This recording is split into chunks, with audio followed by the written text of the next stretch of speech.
श्री राम कृष्ण वचनामृत अगला भाग आरंभ करते हैं। बकीम श्री राम कृष्ण जी से कहते हैं, महाराज, भक्ति का क्या उपाय है? श्री राम कृष्ण, व्याकुलता। लड़का जिस प्रकार माँ के लिए माँ को न देखकर बेचैन होकर रोता है, उसी प्रकार व्याकुल होकर ईश्वर के लिए रोने से ईश्वर को प्राप्त किया जाता है। अरुणोदय होने पर पूर्व दिशा लाल हो जाती है। उस समय समझा जाता है कि सूर्योदय में अब अधिक विलंब नहीं है। उसी प्रकार यदि किसी का प्राण ईश्वर के लिए व्याकुल देखा जाए तो भली भांति समझा जा सकता है कि इस व्यक्ति का ईश्वर प्राप्ति में अधिक विलंब नहीं है। एक व्यक्ति ने गुरु से पूछा था, महाराज, ईश्वर को कैसे प्राप्त करूं, बता दीजिए। गुरु ने कहा, आओ मैं तुम्हें बता देता हूं। यह कहकर वे उसे एक तालाब के किनारे ले गए। दोनों जल में उतर पड़े। इतने में एकाएक गुरु ने शिष्य का सिर पकड़कर उसे जल में डुबो दिया और कुछ देर पानी में डुबा कर रखा। फिर थोड़ी देर बाद उसे छोड़ दिया। शिष्य सिर उठाकर खड़ा हो गया। गुरु ने पूछा, कहो, तुम्हें कैसा लग रहा था? शिष्य ने कहा, ऐसा लग रहा था कि अभी प्राण जाते ही हैं। प्राण बेचैन हो रहे थे। तब गुरु ने कहा, ईश्वर के लिए जब प्राण इसी प्रकार बेचैन होंगे, तभी जानो कि अब उनके साक्षात्कार में विलंब नहीं है। तुमसे कहता हूं, ऊपर ऊपर बहने से क्या होगा? जरा गोता लगाओ। गहरे जल के नीचे रत्न है। जल के ऊपर हाथ पैर पटकने से क्या होगा? यथार्थ मणि भारी होती है, वह जल पर तैरता नहीं, वह जल के नीचे डूबा हुआ रहता है। असली मणि प्राप्त करना हो तो जल के भीतर गोता लगाना पड़ेगा। बकीम, महाराज, क्या करूं? पीठ पर काग बंधी हुई है, वह डूबने नहीं देती। श्री राम कृष्ण कहते हैं, उनका स्मरण करने से सभी पाप कट जाते हैं। उनके नाम से काल का फंदा कट जाता है। गोता लगाना होगा, नहीं तो रत्न नहीं मिलेगा। एक गाना सुनो। रे मन, रूप के समुद्र में गोता लगा, आरे तल अतल पाताल खोजने पर प्रेम रूपी धन को पाएगा। ढूंढो ढूंढो ढूंढने पर हृदय के बीच में वृंदावन पाओगे और हृदय से सदा ज्ञान का दीपक जलता रहेगा। कबीर कहते हैं, सुन सुन गुरु के श्री चरणों का चिंतन कर। श्री राम कृष्ण ने अपने देव दुर्लभ मधुर कंठ से इस गाने को गाया। सभा के सभी लोग आकृष्ट होकर एक मन से गाना सुनने लगे। गाना समाप्त होने पर फिर वार्तालाप शुरू हुआ। श्री राम कृष्ण कहते हैं, कोई कोई गोता लगाना नहीं चाहते। वे कहते हैं, ईश्वर ईश्वर करके ज्यादती करके अंत में क्या पागल हो जाऊं? जो लोग ईश्वर के प्रेम में मस्त हैं, उन्हें कहते हैं बोरा गए हैं। परंतु ये सब लोग इस बात को नहीं समझते कि सच्चिदानंद अमृत का समुद्र है।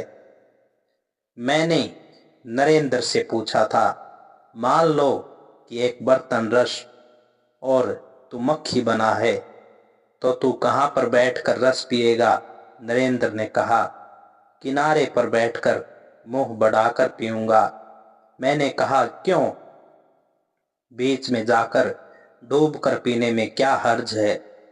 नरेंद्र ने कहा, फिर तो रस में डूबकर मर जाऊंगा। तब मैंने कहा, भैया, सच्चिदानंद रस ऐसा नहीं है। यह रस अमृत रस है। इसमें डूबने से मनुष्य मरता नहीं, अमर हो जाता है। तभी कह रहा हूं, गोता लगाओ, कोई भय नहीं, डूबने से अमर हो जाओगे। अब बकीम ने श्री राम कृष्ण को प्रणाम किया। वे विदा लेंगे। बकीम, महाराज, मुझे आपने जितना बेवकूफ समझा है उतना नहीं हूं। एक प्रार्थना है, दया करके कुटिया में एक बार चरण धूली। श्री राम कृष्ण, ठीक तो है, ईश्वर की इच्छा। बकीम, वहां पर भी देखेंगे, भक्त हैं।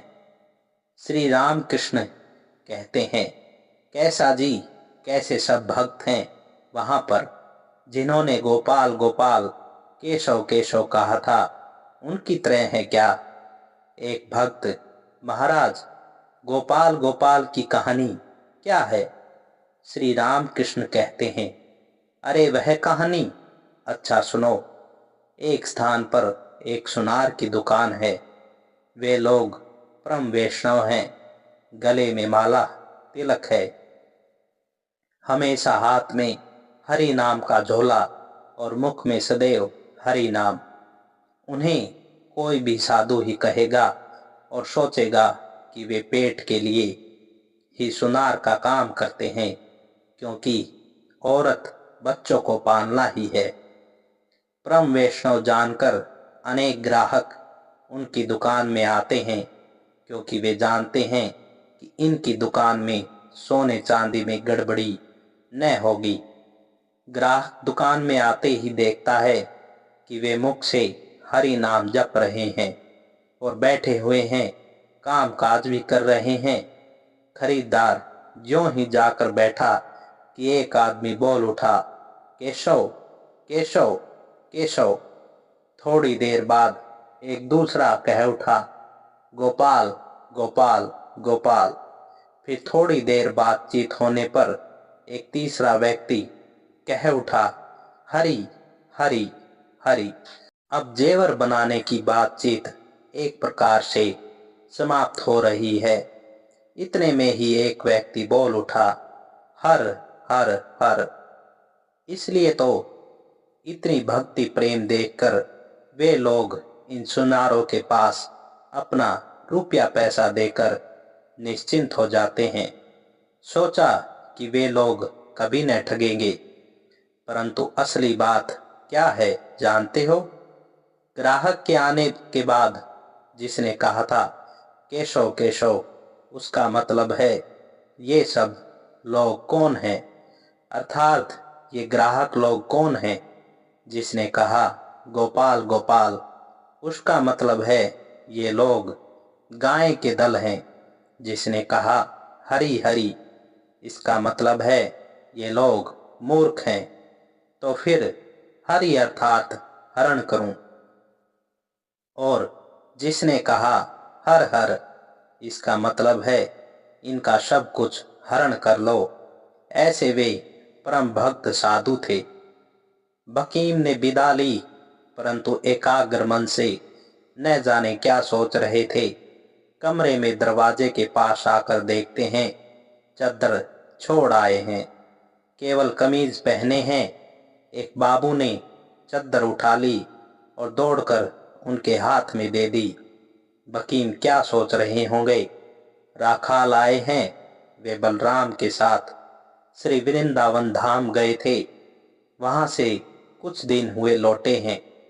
श्री राम कृष्ण ने शरत और देवेंद्र के पास उनकी बात कही थी और उनसे कहा था कि वे उनके साथ बातचीत करें। इसलिए वे राखाल के साथ परिचय करने के लिए उत्सुक होकर आए हैं। सुना, इन्हीं का नाम राखाल है। शरत और सान्याल ब्राह्मण हैं और अधर हैं जाति के सुरवक वणिक यानी के बाणिया। कहीं उनके घर वाले भोजन करने के लिए न बुला लें, इसलिए जल्दी से भाग गए।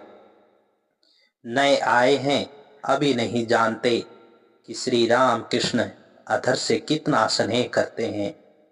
श्री राम कृष्ण का कहना है, भक्तों की एक अलग जाति है, उनमें जाति भेद नहीं है। अधर ने श्री राम कृष्ण को तथा उपस्थित भक्तों को अत्यंत आदर के साथ बुलाकर संतोष पूर्वक भोजन कराया। भोजन के बाद भक्तगण श्री राम कृष्ण के मधुर वचनों का स्मरण करते करते उनका विचित्र प्रेम में चित्र हृदय में धारण कर घर लौटे।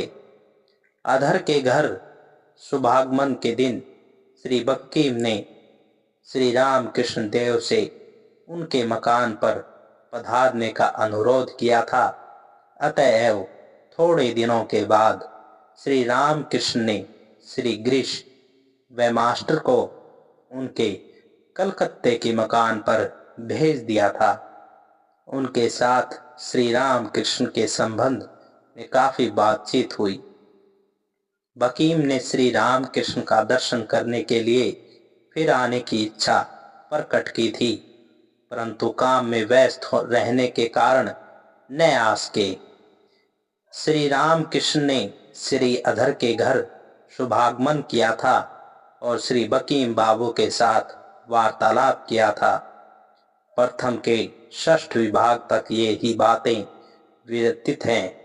इस घटना के कुछ दिनों के बाद शनिवार को श्री राम कृष्ण ने पंचवटी के नीचे भक्तों के साथ बकीम रचित देवी चौधरानी के कुछ अंश का पाठ सुना था और गीतोक्त निष्काम धर्म के बारे में अनेक बातें कही थी। श्री राम कृष्ण पंचवटी के नीचे चबूतरे पर अनेक भक्तों के साथ बैठे थे। मास्टर से पढ़कर सुनाने के लिए कहा। केदार, राम, नित्य गोपाल, तारक, प्रसन्न, सुरेंद्र आदि अनेक भक्त भी वहां उपस्थित थे। श्री राम कृष्ण आज स्टार थिएटर में प्रहलाद चरित्र का अभिनय देखने आए थे। श्री राम कृष्ण एक बॉक्स में उत्तर की ओर मुंह किए हुए बैठे हैं। रंगमंच रोशनी से जगमगा रहा है। श्री राम कृष्ण के पास बाबूराम, मास्टर और नारायण बैठे हैं। गिरीश आए हैं, अभी अभिनय का आरंभ नहीं हुआ। श्री राम कृष्ण गिरीश से बातचीत कर रहे हैं। श्री राम कृष्ण कहते हैं, वाह, तुमने तो यह सब बहुत अच्छा लिखा है। गिरीश, महाराज, धारणा कहाँ, सिर्फ लिखता गया हूँ। श्री राम कृष्ण कहते हैं, नहीं, तुम्हें धारणा है। उसी दिन तो मैंने तुमसे कहा था, भीतर भक्ति हुए बिना कोई चित्र नहीं खींच सकता।